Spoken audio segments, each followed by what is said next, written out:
2026년 2월 20일 목요일 오후 3시 30분. 서울 중구 우리은행 딜링룸 전광판에 숫자 하나가 찍혔어. 코스피 5,808포인트. 코스피 역사상 처음으로 종가 기준 5,800선을 넘긴 순간이야. 딜링룸 직원들이 탄성을 질렀어. 불과 한 달 전만 해도 5,000선 자체가 이재명 대통령의 임기 내 공약이었는데 그 공약이 임기 시작도 전에 달성됐고 지금은 벌써 5,800을 넘겼어. 그리고 그날 주요 증권사들이 일제히 리포트를 쏟아냈어. 하나증권, 코스피 목표치 7,900, NH투자증권, 코스피 목표치 7,300, 한국투자증권, 코스피 목표치 7,250, 시티은행, JP모건, 코스피 목표치 7,000. 숫자만 보면 축제 분위기야. 근데 잠깐, 냉정하게 생각해보자. 코스피가 지금 5,800인데 7,000까지 가려면 앞으로 20%를 더 올라야 해. 한국 증시 역사상 한 번도 가보지 못한 영역이야. 이게 진짜 가능한 얘기일까? 아니면 과열된 시장의 집단 최면일까? 그리고 만약 진짜 7,000이 온다면 그게 나한테는 뭘 의미하는 걸까? 난 구씨라고 해. 오늘은 코스피 7,000포인트에 대해서 이야기해볼게. 구독, 좋아요 눌러주면 나에겐 큰 도움이야. 바로 시작할게. 코스피 5,000의 의미부터 짚고 가자. 코스피 지수라는 게 뭔지 잠깐 짚고 가자. 1980년 1월 4일 기준점 100으로 시작해서 지금까지 한국 상장기업들의 시가총액을 반영하는 지수야. 한국 경제의 성적표라고 생각하면 돼. 2024년 말까지 코스피는 오랫동안 2,000, 3,000 사이에서 갇혀 있었어. 이걸 증권가에서는 박스피라고 불렀어. 상자 안에 갇힌 코스피. 국내 투자자들 사이에서 한국 주식은 안 된다는 패배의식이 퍼져 있었던 시기야. 그런데 2025년 뭔가가 바뀌기 시작했어. 첫째, 반도체 슈퍼사이클이 왔다. AI 혁명이 본격화되면서 엔비디아, 마이크로소프트, 구글 같은 빅테크들이 데이터 센터에 천문학적인 돈을 쏟아붓기 시작했어. 데이터 센터의 핵심은 뭐야? 메모리 반도체야. HBM, 고대역폭 메모리라고 하는 초고성능 메모리 반도체 수요가 폭발적으로 늘었는데 이걸 가장 잘 만드는 회사가 누구야? SK하이닉스, 삼성전자야. 둘째, 코리아 디스카운트 해소 움직임이 시작됐다. 오랫동안 한국 기업들은 비슷한 실적의 일본, 미국 기업에 비해 낮은 주가를 받았어. 이유가 여러 가지였는데 오너 일가 중심 지배구조, 낮은 주주 환원, 불투명한 경영, 이런 것들을 묶어서 코리아 디스카운트라고 불렀지.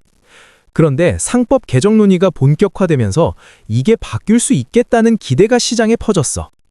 셋째, 외국인 자금이 한국으로 몰려들었다. 시티은행 분석에 따르면 2026년 들어 외국인 순매수액이 2023년 대비 약 40% 증가했어. 북미와 유럽 연기금들이 AI, 반도체, 친환경 테마를 중심으로 코스피 대형주를 대거 사들이기 시작한 거야. 이 세 가지가 맞물리면서 코스피는 1년여 만에 세계 증시 상승률 1위를 기록했어. 그리고 두 종목이 사실상 혼자서 코스피를 끌었다. 2024년 12월 30일부터 2026년 2월 12일까지 코스피 상승분의 51%를 삼성전자와 SK하이닉스가 기여했어. 두 종목이 코스피 전체 시가총액에서 차지하는 비중은 얼마냐면 삼성전자 30.18%, SK하이닉스 18.45%야.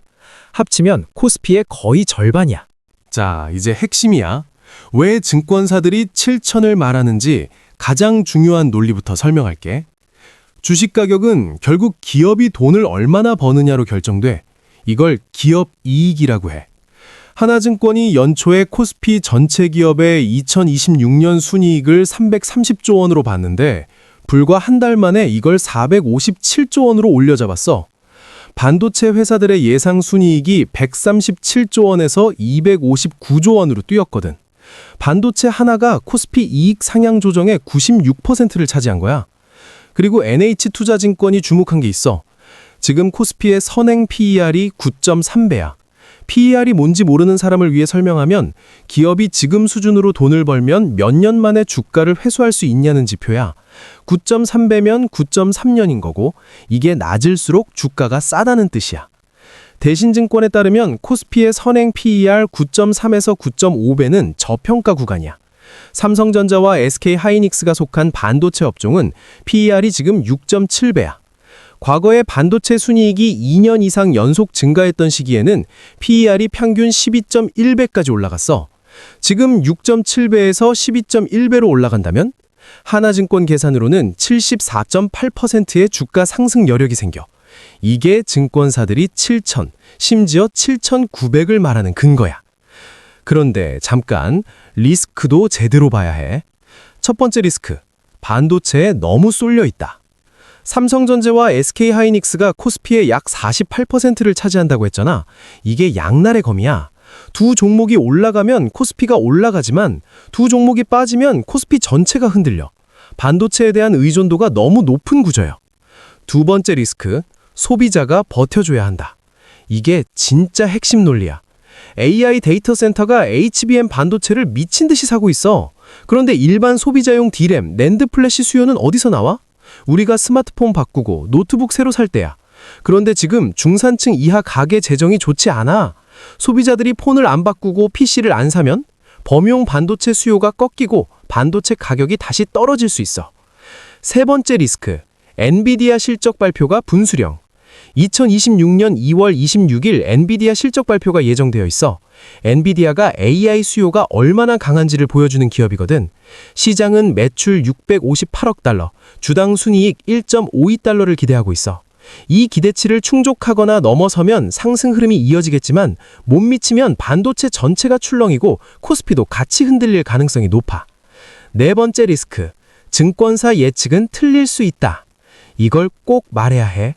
증권사들이 1월에 코스피 목표치를 5,600으로 잡았는데 한 달도 안 돼서 7,900으로 올려 잡았어. 이 정도면 예측이라기보다는 뒤따라가길에 가깝지 않아? 역사적으로 봐도 시장이 과열됐을 때 가장 낙관적인 목표치가 나오고 막상 그 고점에서 조정이 왔던 경우가 반복됐어. 경제학자들이 요즘 한국 경제를 K자형이라고 불러. K라는 알파벳처럼 위로 올라가는 계층과 아래로 내려가는 계층이 동시에 존재한다는 의미야. 반도체, 금융, AI, 여기 속한 사람들의 자산은 올라가고 있어. 코스피도 오르고 있어. 그런데 2025년 4분기 실질 GDP 성장률이 마이너스 0.3%였어. 마이너스야. 부동산 경기 침체가 계속되고 일반 제조업이 흔들리고 있어. 코스피 5,800을 보면서 주식 한 주도 없는 서민들이 경제가 좋아졌다고 느낄 수 있을까? 자, 이제 제일 현실적인 질문이야. 7,000이 온다면 나한테 뭐가 바뀔까? 첫째, 국민연금과 퇴직연금이 오른다. 코스피 상승은 내가 주식을 직접 안 해도 영향을 미쳐. 국민연금은 코스피에 상당한 비중으로 투자하고 있거든. 코스피가 오르면 내 미래연금이 더 두둑해질 가능성이 높아. 퇴직연금도 마찬가지야. 둘째, 코스피 ETF, 인덱스 펀드 투자자들은 직접 수혜를 받아. 코스피를 그대로 따라가는 ETF나 인덱스 펀드에 투자한 사람들은 코스피가 오르는 만큼 자산이 오르게 돼 있어. 5,800에서 7,000이 되면 약 20.7% 수익이야. 셋째, 주식시장 자체가 더 다양해질 수 있다. 코스피가 7,000을 바라보는 레벨이 되면 외국 투자자들의 관심이 더 커져. 더 다양한 기업들이 상장을 추진하고 시장의 두께가 두꺼워질 수 있어. 넷째, 그러나 테마주 광풍의 피해도 커진다. 상승장의 그늘이야. 코스피가 오르면 묻지마 투자, 테마주, 레버리지 투자가 기승을 부려. 과거 사례를 보면 상승장 막판에 뛰어든 개인 투자자들이 가장 큰 손실을 봤어. 자, 정리해보자. 코스피 7,000은 허황된 숫자가 아니야. 반도체 슈퍼사이클이 이어지고 기업 이익이 계속 올라가고 3차 상법 개정이 예정대로 추진된다면 증권사들이 제시한 12개월 내 7,000 시나리오는 현실이 될 수 있어. 하지만 이 상승이 두 개 종목에 지나치게 쏠려 있다는 것, 소비 수요가 뒷받침되지 않으면 반도체 사이클이 꺾일 수 있다는 것, 그리고 시장이 기대를 이미 많이 땡겨서 반영하고 있다는 것도 사실이야. 결국 핵심은 이거야. 7,000이 오느냐 안 오느냐보다 중요한 건 그 과정에서 내가 어떻게 버티느냐야. 강세장에서도 조정은 반드시 와. 분할 매수, 분할 매도, 레버리지 자제. 내가 감당할 수 있는 수준의 리스크만 짊어지는 것. 6,000 간다, 7,000 간다는 말만 믿고 무리하게 들어갔다가 폭락을 맞으면 그게 제일 슬픈 일이야. 코스피 7,000은 꿈이 아닐 수 있어. 그런데 그 꿈이 내 것이 되려면 냉정함을 잃지 않아야 해. 오늘 영상 여기까지야. 다음에 또 봐. 안녕.